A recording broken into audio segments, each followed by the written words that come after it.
It's hard.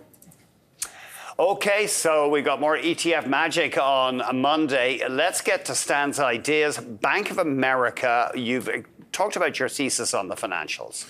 Yeah, as I've been talking about throughout the show, I mean, I think picking away at some of these big six money center diversified banks in the U.S., these mega cap names, makes a lot of sense. In the days following the Silicon Valley bank collapse, $250 billion went over to these large cap banks. That the top 25, sorry, 120 billion went to these the top 25 banks in the U.S. So money has been flowing. So they're benefactors of what's happened.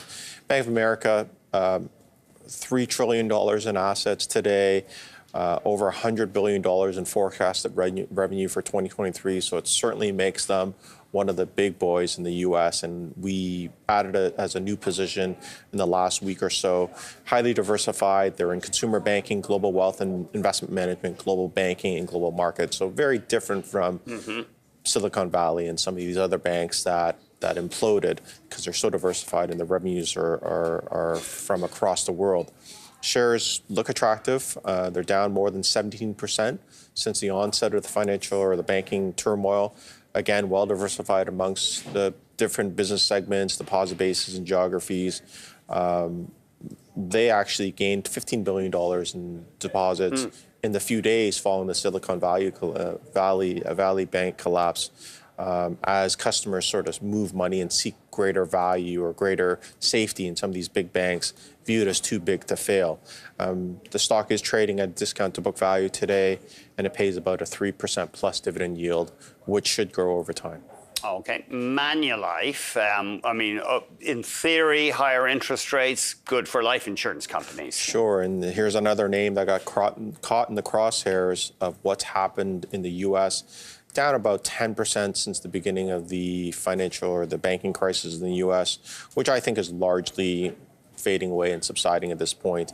Every weekend that passes and we don't have some bank getting into trouble is a good sign. So over $1.3 trillion Canadian in assets under management and admin around the world, market cap of $45 billion, makes it one of the largest insurance companies in the world. Asia's growing middle class will help, given its increasing demand for insurance and wealth management services. Asia represents about 50% of overall revenue for Manulife. And then globally, sorry, how much? 50% of overall revenue. For Manulife, wow, that's amazing. For Manulife. And then the aging global population is definitely going to be a catalyst for greater demand for wealth management offerings from Manulife. Again, shares are down about 10%. It offers some value, trading at about 0.9 times price to book, so a discount to book value. And also a meaningful discount to some of the other names in the peer group, such as Sun Life and so forth. Well, what really makes it quite attractive, and this is the only reason why you want to own this, is it's paying about a 5.9% dividend yield, which in my view is secure.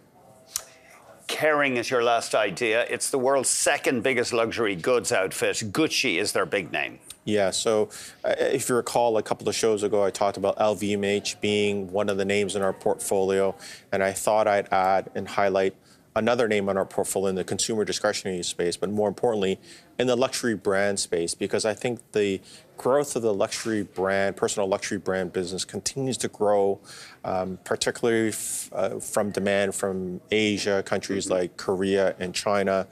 About 22 billion euros is forecasted revenue for Kering.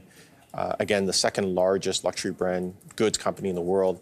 Gucci accounts for about 55% of the company's revenue, being its long-standing brand name and high-end type of brand name, and about 70% of operating profits. The other type of brands within the Kering umbrella include Alexander McQueen, Brioni, Balenciaga, Bottega, and Saint Laurent. So I think that this growing middle class in Asia will continue to help names like Kering and LVMH.